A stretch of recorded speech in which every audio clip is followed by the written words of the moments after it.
Hey everyone! This is just a quick tutorial on how to install and use the It Takes Two Angelscript mod installer. First off, you want to download the latest release off of the GitHub page. I'll put all links that show up in this video in the description below, so you can just scroll down there and click on them whenever they show up. You'll see that there are two things that you can download. The first one is just like an installer file, and the second is a zip file, depending on if you want to install it manually or through the setup. I'll cover both methods in this video, but I'll begin with the installer, and then we'll do the zip file or how to do it manually later. Download the .msi file and run it. Click on next, and then in this window, you're gonna select your It Takes Two game folder. It's not gonna work if you install it elsewhere, and the default location that's listed here also doesn't work. There are some easy ways to find your It Takes Two installation folder. Using Steam, you can right-click the game, click on Manage, and then Browse Files, and that'll just take you to the game directory. In Origin, assuming it's installed to your default game library location, you can click on Origin up in the top left corner, click Application Settings, then go to Install and Saves. Click where it says Game Library Location, and this should open up a new window. If It Takes Two is installed here, open it up. Then just copy the address bar and paste it into the installer. It will prompt you to make a shortcut on your desktop. That's up to you. I choose no, because I don't need it. I use my Stream Deck for that. And then just keep clicking next until it's done installing.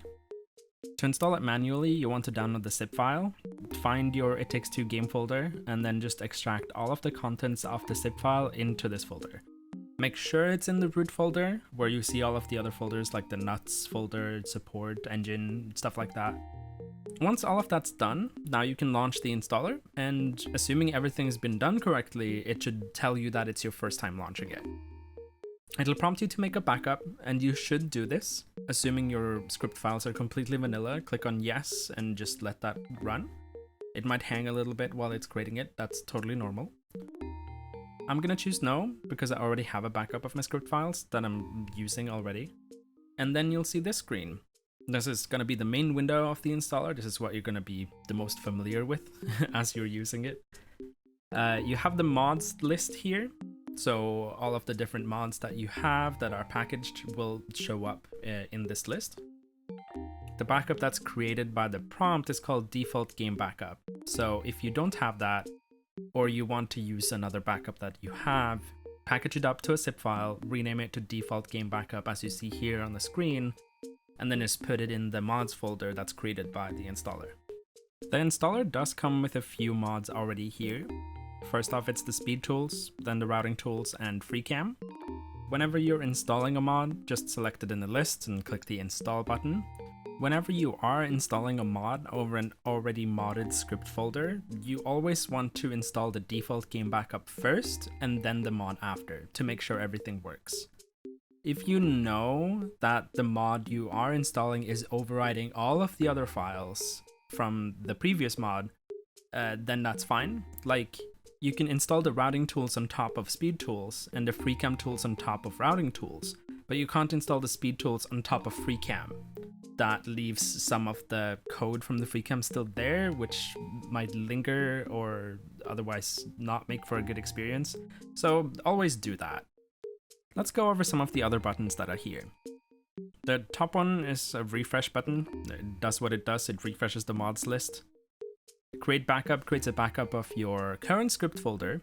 So if you are working on a mod or something like that, this is a really easy way to just keep a backup, make sure everything is there. This makes a backup of the entire script folder, which does take a moment. Next up is the enable or disable precompiled script cache. You'll see that for me this one is red right now. That means it is currently disabled. If I do ever want to enable it, I just click it and it turns green to indicate that it is currently enabled. The install debug v button edits your engine.ini file to allow you to see volumes when you use the show volumes command in game. The download mods button takes you to my GitHub page where I put any of the mods that I have that are published. Import mod opens up a window that lets you import a mod into it. You can also just drag and drop a file into the mods list here. Open mods folder opens your mods folder. Delete mod deletes the currently selected mod in the list.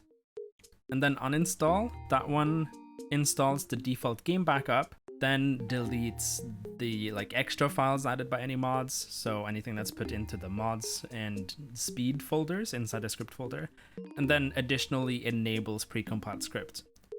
If you don't have the default game backup, it will tell you that you should verify the integrity of your game files or repair your game files through Origin, but as long as precompiled script is active, you don't need the script files there for everything to work. And I think that's it.